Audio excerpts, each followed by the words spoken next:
Problem 10 is a red, black, and B tree question. And so the first part is basically just converting a 2-3 tree to a left-leaning red, black tree. And on your test, if you were doing this, you would have denoted the red nodes by putting an asterisk after the node label, since we don't really assume students brought a black and red pen to a test. But while I'm doing it, I'm just going to do it plain old schmain old in color because I've got iPad from the school. And we don't need to show the null or empty leaf nodes explicitly. They just did that in the diagram. Okay, cool. So far, so good. So when you're converting a 2-3 tree to a red black tree, the easiest way to do it is just to say, hey, in all the 2 nodes or in all the nodes with more than one item, the left element is going to be a red link in the corresponding tree. That's pretty much it. And from there, we can just sort of work this out. And so we're going to start at the root. And I see 15 has the child nodes 9 and 20.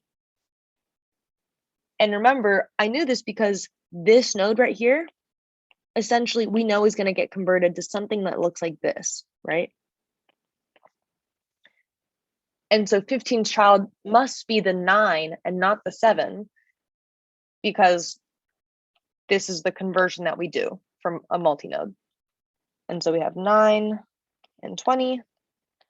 We know 9 has this child 7. Okay, and now let's keep going. Well, we see that we have the elements that are greater than 9, the elements that are between 7 and 9, and the elements that are less than 7. Elements that are greater than 9 should definitely go to the right of 9, right?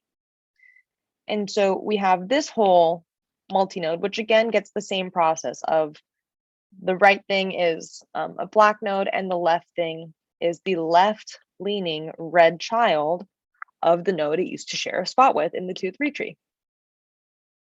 Okay. Then we know all the things that are less than 7 should definitely go to the left of 7. And so again, we had another node with multiple things shoved in. And so the left one becomes a left-leaning red child of the thing it used to be roommates with. You used to be roommates and now you're parent-child. Cool. And so we've dealt with all of these, and the only thing that has yet to be dealt with was the node with elements that were greater than 7 but less than 9. Now, things that are less than 9 should go to the left of 9, right? But we see 9's hand is full with 7, right? However, there's the spot right here for things less than 9 but greater than 7. And so we're going to put the 8 node there. Cool. We've dealt with all of this. And now the last things to deal with are these 2 nodes right here. And so again, we see 20 has the left child 17. And the right child is going to be the 40 and the 30. And that is it.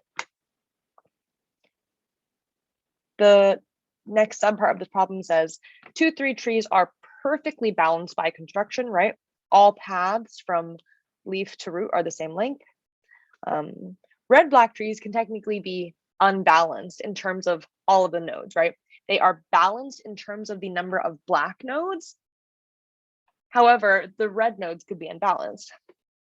And so if the left subtree of a given black node in a red-black tree has height h, what is the maximum height of its right subtree? And so for this purpose, count an empty branch as a leaf node. Do not give an asymptotic answer. So in other words, we want an exact answer, not one that removes like multiplicative factors or added constants or anything. And so this is a fairly common red-black tree question, I think. And what it really requires is for us to see that sort of in the worst case, because we are balanced in terms of the number of black nodes, in the worst case, we have something where the shortest path, let's say, has n black nodes, and the longest path is every other red node. Boop, boop, boop, boop, boop. And so now what we see is that,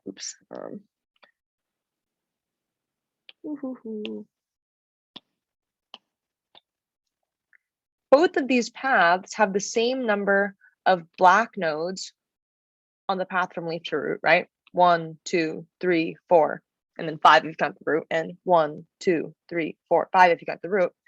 However, overall, this path is twice as long, right? And I realized I forgot off one more red child. But this path is possible in a red-black tree in the worst case. And so we see that if the left child had a height of h, the biggest the right child could be in comparison would be 2h. And that's the answer.